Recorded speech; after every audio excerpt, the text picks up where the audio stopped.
I'm so jazzed to have with me today Bob Highfill. He's a reporter and wine columnist. Welcome, Bob. I am so jazzed to be here, Julie. Thank you so much. Thank you.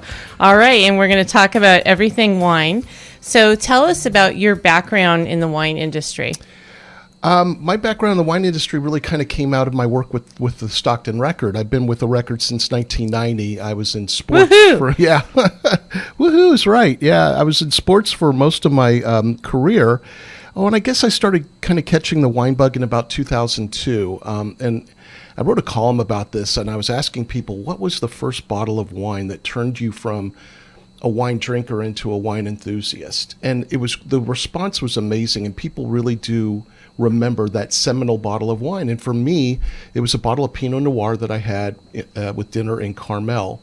And from that point on, I just wanted to learn more and more about wine and began kind of exploring the Lodi wine appellation, which is right in our backyard. I'm pretty much a lifelong Stockton resident, and until I really started kind of exploring, I had no idea the variety and just what the wine scene was like. Literally 11 miles from my home, with vineyards actually across the street from where I live. So that just kind of started this journey that I've been on, where I just wanted to learn more. And the more I learned, the more I wanted to know. And my wife and I have visited most of the wine regions in California. We've spent an awful lot of time in Napa and also in Monterey, at Livermore, and of course in Lodi. So in about 2014, the Record was looking for blogs from its reporters. So we were starting to put out blogs, and I pitched the idea of doing a wine blog. Perfect. So that's how that started. They liked the blogs, so they started printing the blogs in the print edition and online, and that started almost immediately. So this, from the Vine column that I've been writing, it's going on 6 years now. So it's been fantastic, and it comes out every week on Wednesdays, and it focuses on the hardworking people, the vintners, the growers, and the winery principals in the Lodi appellation. Awesome. And we're so lucky to have this amazing mecca for wine, and it's growing, it's changing, and we'll talk about that. Yeah. And I'm interested to hear the responses that you've gotten from people about what type of wine is their favorite wine, what made them an enthusiast. And I know Old Vine Zin has been popular for years and years, and Chardonnay, and I think that's transitioning now. Yeah, it is, and you're right. And kind of a little background on Lodi, and really the Central Valley in whole is the backbone, really the engine of the wine industry in California. And when you're talking about the wine industry in California, you're really talking about the wine industry in the United States. About 90% of all wine in the United States comes from California. Wow, and that's astounding, 90%. Yeah, it's a staggering amount. It fluctuates between 80 and 90%, but it's closer to 90% than it is 80. And of that, the Central Valley is responsible for a good portion of that. Lodi has wine grape growing history that dates to the 1850s, 1860s, when Captain Charles Weber is credited with planting the first vineyard in Stockton. And from there, a gentleman by the name of George West, who was from Massachusetts and a friend of Captain Weber's, brought some plantings from a nursery in Massachusetts and started planting all of these different varieties that have done very well in Lodi soils and climate. So Lodi was a grower appellation, meaning that the farmers were selling their grapes to bigger wineries such as Gallo, Sutter Home, Bronco Wine Company, all these big conglomerates. What we've seen in about the last 15 to 20 years is that many of these multi-generational farming families, to vertically integrate their business, have gone into the wine business themselves. So we've gone from a handful of wineries, a handful of tasting rooms, to today, the year 2020, we're looking at about 80 tasting rooms. When you consider bulk wine that is produced from Lodi, the number of labels from Lodi are in the hundreds. And we supply still a lot of grapes to the big outfits. We supply a lot of grapes to the Napa wineries. And now you're seeing some really terrific wines being grown and made in Lodi, with Lodi proudly put on the label. So it is changing. What about exporting out of the country as well? So there are different business models that the wineries follow. Some have distribution domestically, some have distribution domestically and internationally or globally, some have distribution globally. it was kind of interesting in the last few years, I would say, maybe going back longer for some of the wineries. China is really an emerging wine consuming region, and there was a period of time there where it seemed like Zinfandel was really fitting with the Chinese palate. They were really responding to Lodi Zinfandel for its fruit forward and low tannin characteristics. And just about when that was starting to hit and you had some wineries starting to open up channels to China, we had the tariffs kind of come down. And there are other countries that have very favorable trade agreements with China and with other countries, and the United States does not enjoy those same benefits. So it's been a challenge for wineries throughout the country to kind of crack that market. It takes a tremendous amount of commitment and just an unimaginable amount of work to open those markets. And for a little while, and I think this is still continuing, the wineries and the importers are kind of absorbing those costs. But if it lingers or if it goes too long, we may see a change. Can only do that so long. Yeah, and exactly. I think we were trying to establish in Hong Kong as well. Mm-hmm. Talk about why that's so challenging and why it's so difficult, and kind of the commitment to establish exporting. So you have to find someone who's willing to buy the wine, first of all, on the other side of the world. That's number one. So that's a great deal of work, is trying to connect with distributors. Let's narrow it down to Hong Kong, that area. So that takes a lot of face-to-face interaction, whether you have buyers coming in to your place or you're going there and speaking with them and having them taste your product line. And that whole business arrangement can take months, if not years, to develop. Now, once you have that, now it's, let's talk price. What is the market in China? What are the consumers looking for? What price points are they looking for? In China's case, France has quite a head start on Lodi. They've kind of established themselves in China and have for a long time. They're not burdened with tariffs like we are. Argentina, Australia, these countries, Chile, that make a lot of wine, are able to export it without these tariffs. So you're going in at a disadvantage right from the beginning, because you're going to be at a price point that may or may not be compatible with the marketplace that you're trying to serve. So, again, and there's just so much minutia, and then there are laws and regulations that come into play as well. So it's not easy, and I imagine that's true of most industries. I'm certainly sure that wine is not just wine. Not just wine, yeah. And let's talk about what makes Lodi so unique and special as an appellation, and how does the taste of the wine from here differ from other countries, other areas? Yeah, so Lodi is really situated in a wonderful spot when it comes to climate. We have the sunshine in the spring and the summer to ripen our fruit, but we get these wonderful breezes that come in off the Pacific Ocean, off through the Golden Gate. We have the 1,000 miles of intercoastal delta waterway, which helps cool the temperature. And it's funny, when you're out in Lodi wine country, you can almost set your watch to 3:30, 4:30 in the afternoon. Those breezes start to come in, and what it does is it helps cool the grapes, really, basically. And when those continue and the temperature drops in the evening and at nighttime, it allows the grapes to just kind of take a breather. They've been pumping hard all day, during the summer when they're maturing. This just kind of gives them a chance to catch their breath and retains the acidity and the flavor in the grape. If you get too much sun or it's too warm all the time, it's not conducive to quality wine grape growing. The grapes just mature too quickly. They don't develop those flavors and the sugars. So we're really in a good band when it comes to climate in Lodi. Further south, why Fresno grows so many grapes, more than we do, but they're mostly table grapes, and they do a lot of raisins because the temperature, they don't have that diurnal range that we enjoy here in Lodi. The second factor are the various soil types that we have in Lodi. So out of the Sierra Nevada are two main rivers, the Columnist River and the McCollum River, that over millions of years, have brought down decomposed granite to create these alluvial fans of the sandy, loamy soil that's just really conducive to quality wine grape growing.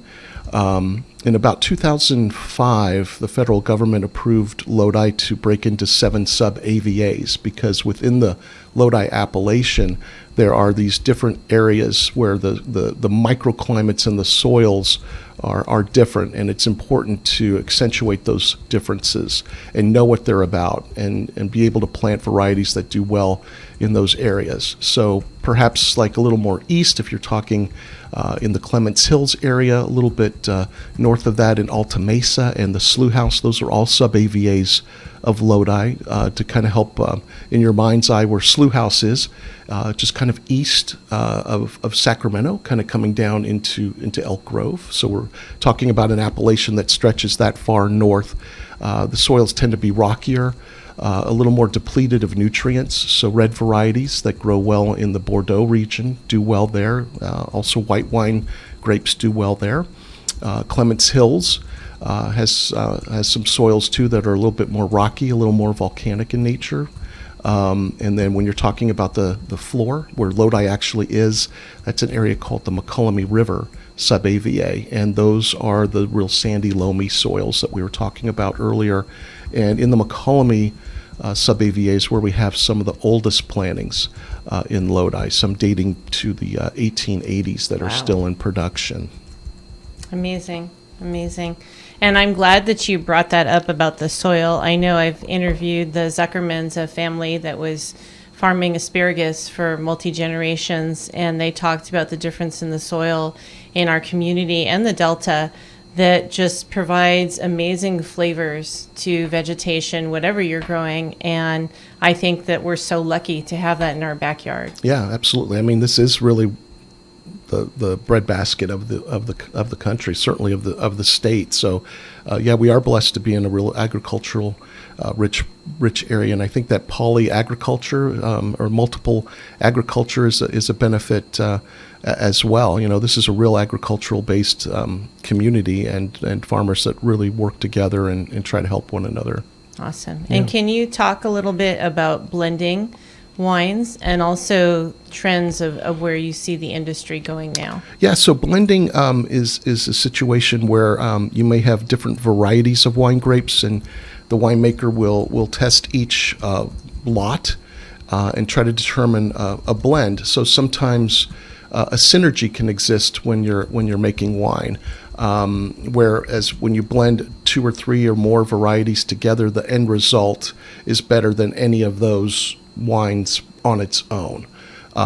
So that's really the art of blending. And it really is an art form. And it can change, and it does change from year to year. You know, there are vintage differences. There are growing conditions that affect the end product that change every year. So blending and blends are very popular, and that has been a trend in the wine business, is people kind of gravitating toward blends for those example or reasons that I gave. I actually brought a few examples of some Lodi wines here with me, and one of them in my bag of tricks over here is from Langtwins Winery. This is a multi-generational grower family that in 2006 opened its own winery. It's on East Jayhaunt Road in the Jayhaunt sub-AVA of Lodi. So it's north of Peltier Road just off of Lower Sacramento Road. They're around the block from me. Are they? They're Are right you live near out my there? Ranch. I Oh, live yeah. near Campo, yeah. So they have a blend. Oh, God, I could reach it if I try. So this is an example of a blend. This is Midnight Reserve. So this is what would be called a Bordeaux blend. So this is a wine blended with grapes that have originated in the Bordeaux region of France. So it's 55% Cabernet Sauvignon, 21% Malbec, 12% Cabernet Franc, 10% Petit Verdot, and 2% Merlot. So the winemakers there, David Akiyoshi and Karen Birmingham, who are both, I guess, prodigies from the Woodbridge by Robert Mondavi program. They're both veterans of Mondavi. Went through all of these different lots of these varieties and came up with this blend. So this is the 2014 Midnight Reserve. This retails for $40, and it's just a real example of a blend coming from Lodi. That this one has 5 different grape varieties. And so you can kind of get an idea of the artistry and the thought that has to go into something like this. And how is the finish on this? I noticed that a lot of the blends will have a smooth, rich flavor until the finish hits. Mm-hmm. So this particular wine has, when you're tasting wine and you really dive deep in the rabbit hole of wine appreciation, the finish is that lingering flavor in your mouth after you've swallowed the wine or spit it out of your mouth. What's left behind? What are you tasting? Generally, a quality wine will have what is called a long finish, and a long finish is where you have more than one characteristic, whether it be fruit, acid, alcohol, and also what types of fruit flavors are you having. If it lingers, if it's on your palate, if you can still taste it 30 seconds after it's left your palate. That's called a long finish, and generally wines of quality typically have a long finish, and this one certainly does. So what I think Lang Twins has always tried to strive to do is to make very quality wines with long finish, where the tannins are representative of the grape variety. If I'm having a Cabernet Sauvignon with steak, I want that tannin to cut through the fat. So I'm looking for that when I consume it. So tannin is not always agreeable to everybody, but for some people it's a very desired characteristic. So if I was to have this wine, I would expect it to have a fair amount of tannin. I would expect them to be supple, meaning that they're not overpowering, because these are wine grapes that typically are pretty high in tannin. And then other varieties, white varieties generally do not have tannin. It's just the nature of the grape. The wine grape or tannin comes from the skins and the seeds. It can also come from the barrels if it's aged in oak barrels. That's the source of tannin. Tannin also is in like coffee beans. There are other products, other things that you've eaten that have tannin. It's kind of that drying sensation that'll be on your tongue and kind of coat your mouth when you're drinking wine. That's what tannin is. And what you just talked about leads really well into another common thing that wines are known for, not just to enjoy the wine itself, but to pair it with other things like food. Right. You mentioned steak or fish or chocolate, which we'll give a shout out and we'll promote this weekend as the wine and chocolate. But go ahead, let's talk about pairing wines with food and why a particular type of wine is better with a certain food. There is a school of thought that wine and food pairing is just nonsense. That you should just drink what you like. If you are eating seafood and your favorite wine is Cabernet Sauvignon, why not? Who was I speaking with the other day who said they had Cabernet Sauvignon with salmon, and it was fantastic. I've done that before too. I just, just drink what I have on hand or what sounds good. But there are some kind of general guidelines people can follow. Let's say you are throwing a dinner party and you really want the wine to kind of complement what you're going to be serving. What you don't want to do, if at all possible, is if you're serving, let's say, a dish that's high in spice, like heat. For an example, maybe I've had Vindaloo that'll knock your socks off. It has so much heat to it. You don't want to pair those types of foods with wines that are high in tannin, because the tannin will just make the heat hotter, and it really will blow you off course. So with dishes that are high in spicy heat, you want to have wines that don't have tannin, that may even be a little bit sweet, just to kind of tame that heat. That's why with Indian food in particular, Thai food is another one. Gewürztraminer, that grape variety that might be a little on the sweeter side, is an excellent pairing choice. When you're having steak, a meal with some fat, you kind of want that tannin to kind of cut through that fat, cut through that richness. That's why steak and Cabernet Sauvignon are just a classic pairing. If you're eating a light seafood dish, let's say a halibut steak, which actually is not too bad with like a nice soft Pinot, but generally seafood like maybe a swordfish or maybe a bass. You want maybe something, any kind of food that could be lifted by citrus. So something that you would squeeze lemon on just to enjoy on its own to eat. Look for a wine that kind of has those citrus elements to it, that high acidity, that kind of bracing acidity. There's some varieties out there called, one is called Picpoul Blanc, which is made by Acquiesce Winery by Susan Tipton in a Campo. That's a real nice wine to have with light seafood dishes because it has that high acidity, that real lemony kind of citrusy quality to it.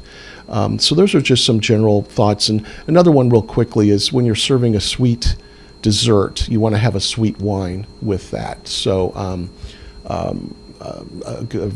maybe like a Moscatel or Muscat with like a fruit dessert, a port maybe with chocolate cake.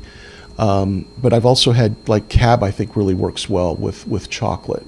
So some of those red varieties, Zinfandel kind of works well with chocolate. So, but again, I think it just comes back to, in all cases, when it comes to wine, is to be as non-pretentious or lack pretension and just enjoy, what you're having and just forget about all the rules. I think we're too bogged down with rules when it comes to wine. Just have fun with it. It's about enjoying. And you didn't share it in our conversation, but earlier you shared with me that you have history with both the Lodi Wine Commission and the Visitors Center. Do you want to talk about those organizations and the value that they provide to our community? Yeah, no, thank you. I'd be happy to.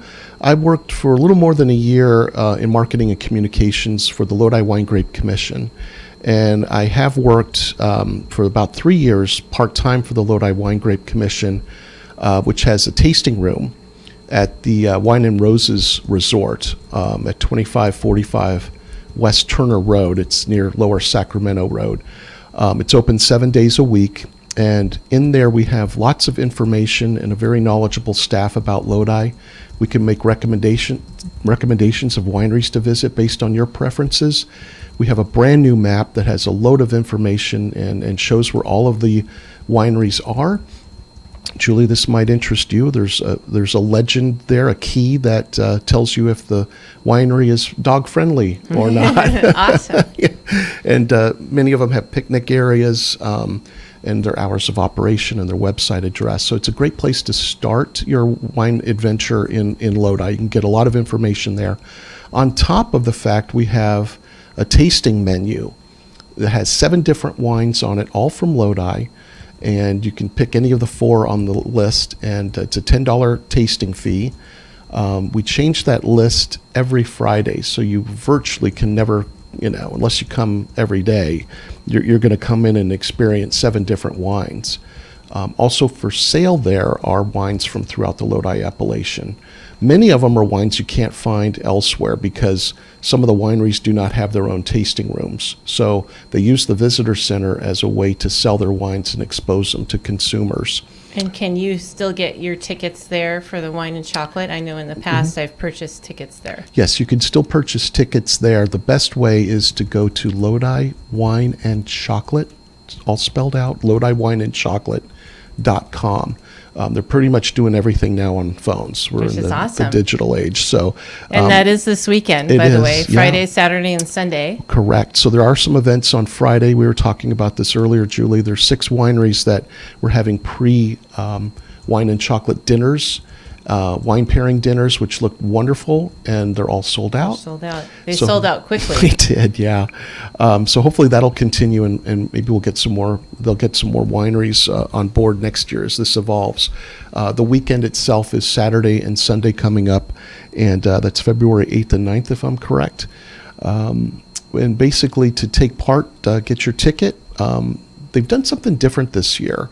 There's a 2-day pass for $65, or you can buy a ticket good for Sunday only for $45. So if you want to go both days, you buy the 2-day pass. If you only want to go on Sunday, you don't have to pay for the 2-day pass. It's less expensive. There are about 50 participating wineries. If you go to LodiWineandChocolate.com, they'll list all of the wineries that are participating. And once you have your ticket, you can go to any of those wineries that you want to start, and you'll get your glass for the day, also a chocolate treat and a brochure. And then you can go to any of the participating wineries. The tasting fees are waived. It's all part of your ticket. Each winery will kind of put its own spin on the event. Most will have some form of entertainment, whether it be a band or a musician. They'll also have kind of a chocolate-themed food. Some will do a little bit more than that and offer some different food choices. Some will have food trucks on the premises. It's just kind of all what they want, how they want to do it. And this is the 23rd year, if I'm not mistaken, of Wow. the Lodi Wine and Chocolate Weekend.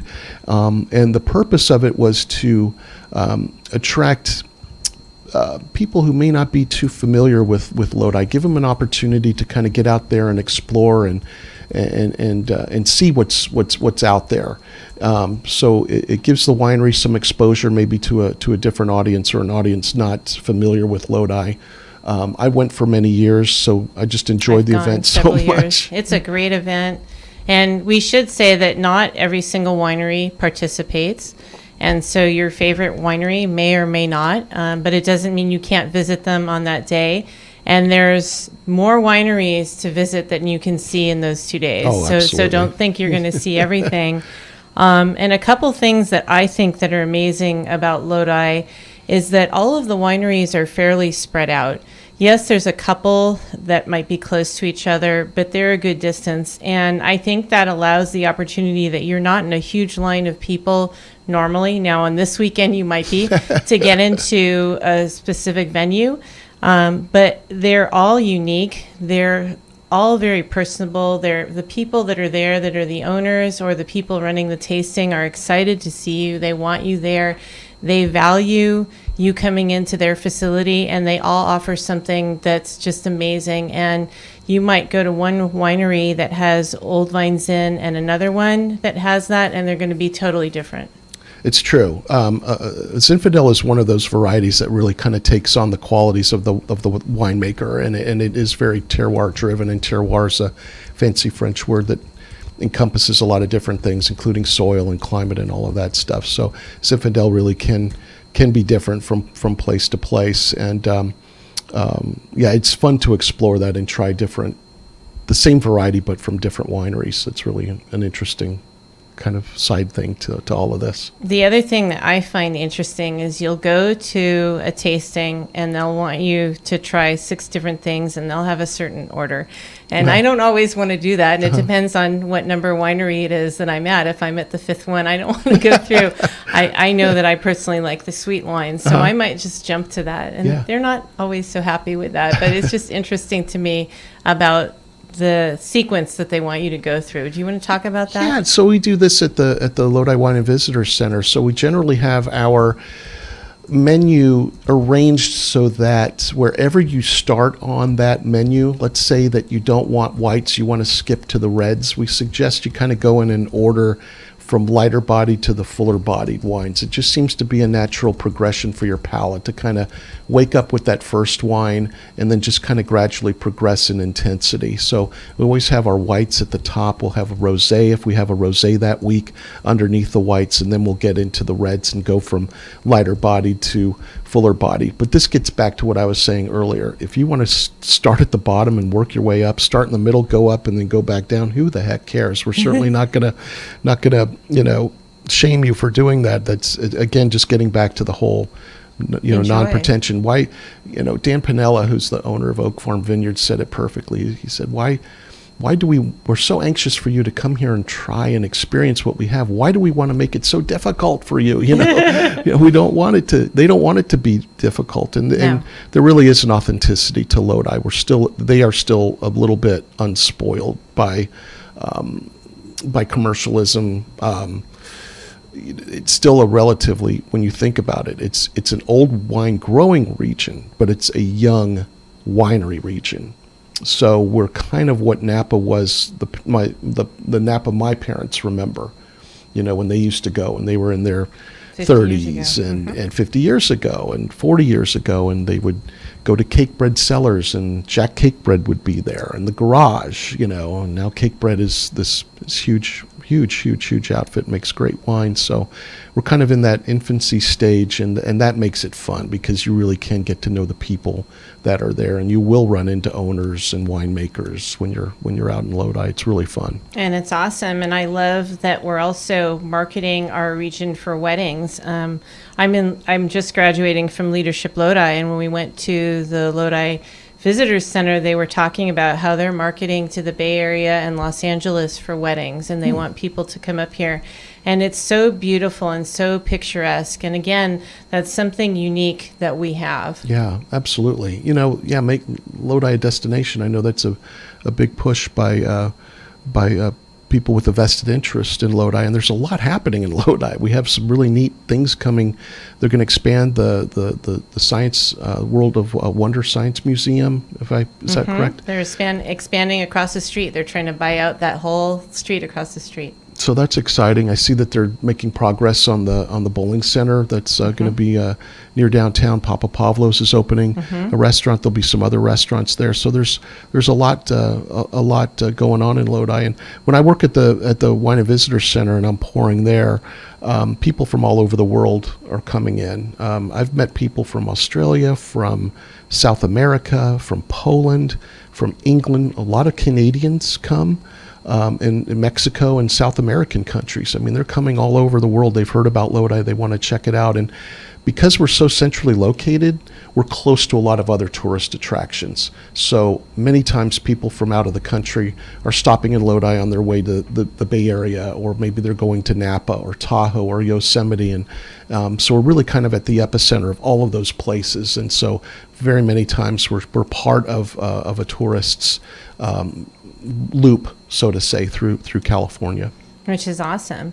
You talked about trends and things changing for Lodi. We also are starting to develop a craft beer market, and I want to know from your perspective, how is that going to change the wine industry, and what is your feeling about the thinking that millennials prefer beer to wine? Yeah, so millennials are the first generation that took an interest in wine so early in their lives. So what I mean by that is wine is something that previous generations, myself included, kind of picked up later in their lives.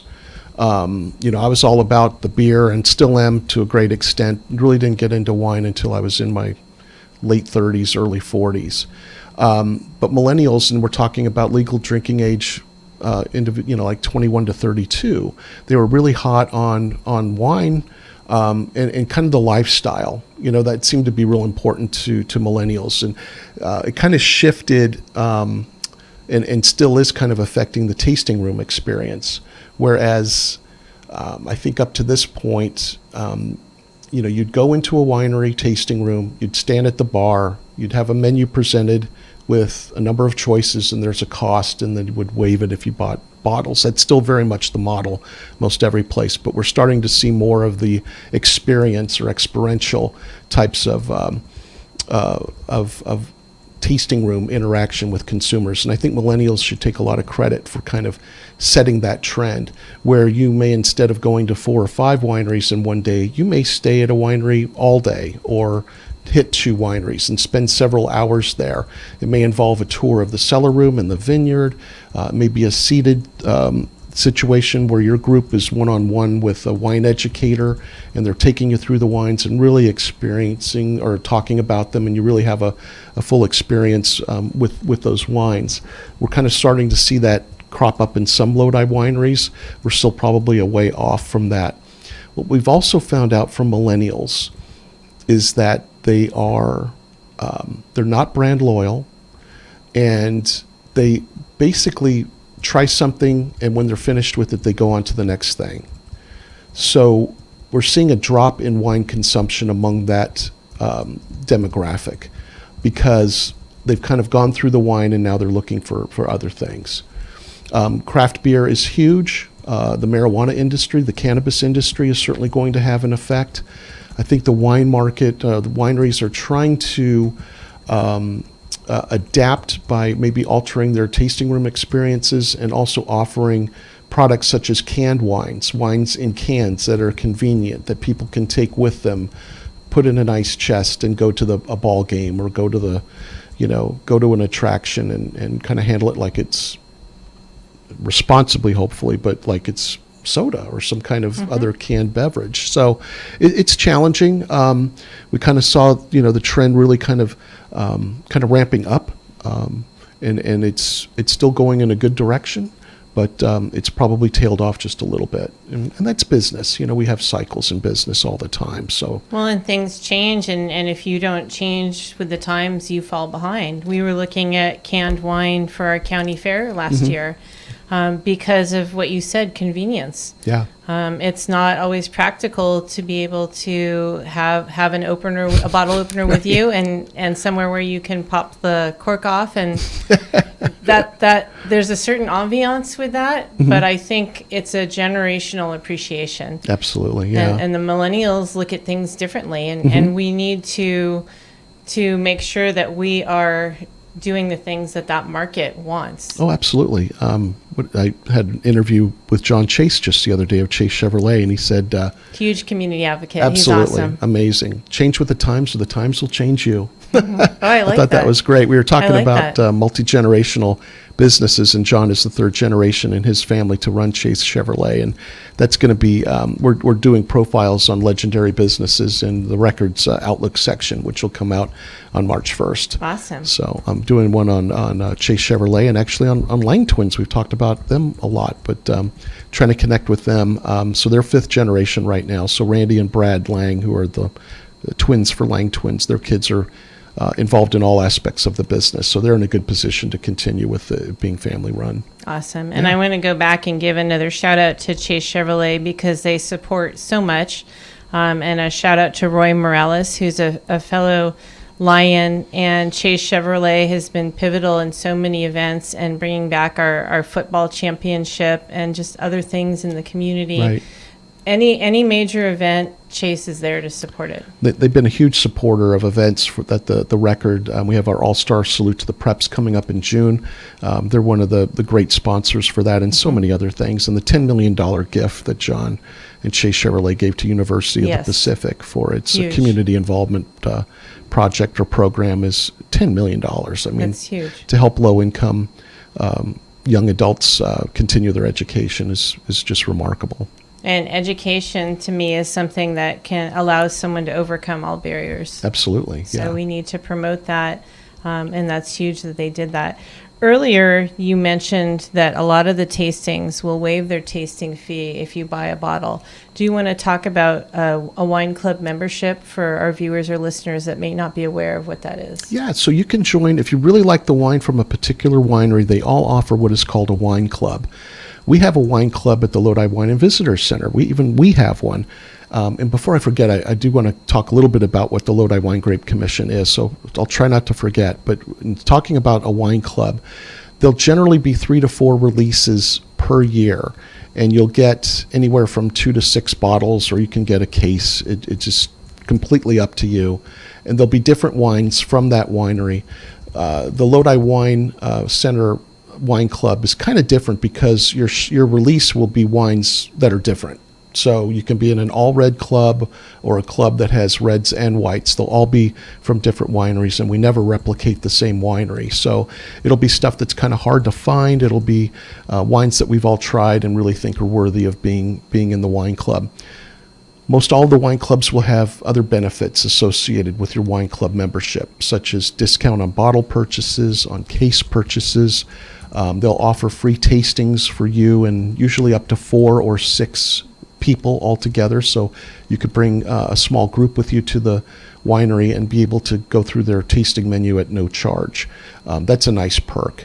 It also can give you some benefits in terms of wine club parties, other events that they hold where maybe they issue or they sell tickets, but as a wine club member, you would get those tickets at a discount. So if you go to a winery and you really like their wines, and you want to get them on a regular basis, think about joining the wine club. It's a lot of fun, and it's like Christmas 4 times a year, which is kind of fun. I like that analogy. Yeah, and then at the Lodi Wine and Visitor Center, that wine club, you'll get different wines from throughout Lodi, so that's kind of a fun club to be in. And just going back, the Lodi Wine Grape Commission was a forward-thinking, really advanced program initiated by the growers in Lodi themselves. It was established in 1991. The growers pay an assessment. It's not voluntary. They have to pay an assessment based on the tons of grapes they crush. That money goes to the commission to fund the tasting room, but also education. They have a young lady by the name of Dr. Stephanie Bolton, who is in charge of grower outreach.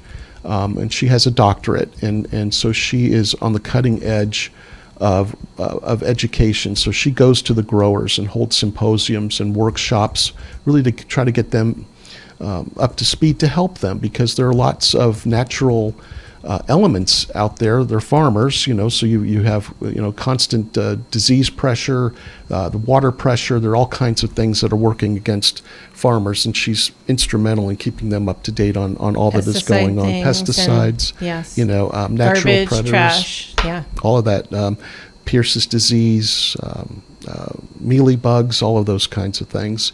So that's an important function of the Wine Grape Commission. Another, of course, is marketing and outreach. They have 2 events that they hold, Wine and Chocolate being one of them. The other is ZinFest, which is in May. And this year's ZinFest is May 8th through the 10th. I hope I have those dates correct. It's right around Mother's Day weekend. And that's at Lodi Lake. It's at Lodi Lake. So that's kind of more of a festival where the wineries will have tables and you buy your ticket, you get your glass, and then you can go visit those tasting tables. There's also wine classes, barbecue demonstrations, crafts, and other vendors there. So that's a real fun entertainment. event. And it's fun, crazy. and you can enjoy many different wineries, and you don't have to drive all over town. It's all close it's together. all right there. Yeah, it's all right there. And then if there's something you like and you want to go back and visit them, you know who they are, and find out where they are, and go check them out. So that's kind of what the Wine Grape Commission does. It's kind of interesting. I've been to a lot of wine regions, but I don't think I've been to one or haven't found one yet. I'm sure they're out there. I'm not aware of them, where you can go to a place like the Wine and Visitor Center and kind of start there and get the information and then kind of go out. We're really from there. fortunate to have that. Yeah. So, and I think it's smart that it's at the hotel. It's at one of our premier hotels in Lodi, right. Wine and Roses. And so if you're here visiting, you can stay there, and you can start out at the Visitors Center and then branch out with your tasting from there. That's right. Yeah. That's it's a great location. It really is. You're right. Beautiful. Yeah. I've been there for lots of different venues. Shout out to Rasmussen. It's a huge attribute to our community. I'm going to selfishly give a plug for my Rotary Club. Rotary Club of Lodi, we have a wine and beer trail that's new, which is basically like a card that you can purchase for $25 that allows you discounts at different venues in our community. And we're always looking for new wineries, restaurants, hotels to participate. And it's a win-win, and it generates money for the nonprofits in our community. That's awesome. Yeah, that's really cool. Cool. Anything else that you'd like to add that we haven't touched on? May I plug something? Go ahead. I just did. On February 20th, Art Expressions, which is a nonprofit artist collaborative that Anna and Arturo Vera are behind, they're having their 7th Super Supper. It's February 20th at the Hilton Stockton. It's $50 in advance, $60 at the door. And what's kind of fun about this event is that an artist by the name of Chris Thompson has crafted these one-of-a-kind ceramic bowls, and then they're glazed by artists in art expressions. And so you pick your bowl. There'll be 12 celebrity chefs. I'm one of them, but I would not call Awesome. myself a celebrity or a chef, but I am going to be there. So there'll be 12 different soups for you to enjoy. They'll have bread and salad, I believe, and some wine there as well. And all the proceeds go to Help Art Expressions, which then uses that money for its outreach programs. They do a high school art show. They do drawing classes every Wednesday night that are free, and just a lot of good work out there in the community. So that's coming up on February 20th. And that's really important, because when you talk about doing outreach in the community, especially with schools, I look at that as a way that we can protect our youth. Youth need things to be interested in, they need mentoring, and they need to be guided and kept protected. And to me, that's a huge outlet. Everyone can appreciate art. We may not all like the same type of art, but everyone can appreciate art, and art is a wonderful way to express yourself. Absolutely. It's a wonderful outlet for people of all ages. And, it's just a really great way to creatively, or that's kind of redundant, but a healthy way to kind of express yourself, whatever you may be feeling. If you can reflect that in art and something positive, that's what it's all about. Awesome. And do you know some of the websites for the organizations that you've mentioned? So the art expressions, I believe is, artexpressions.org. Check on that. Do a Google search for Art Expressions of San Joaquin, and the address will pop up, because I'm not totally certain. It's just slipped my mind. Okay. LodiWine.com is another useful website for information about the Lodi wine country. It lists all of the wines that are winery tasting rooms that are in Lodi. A lot of information there.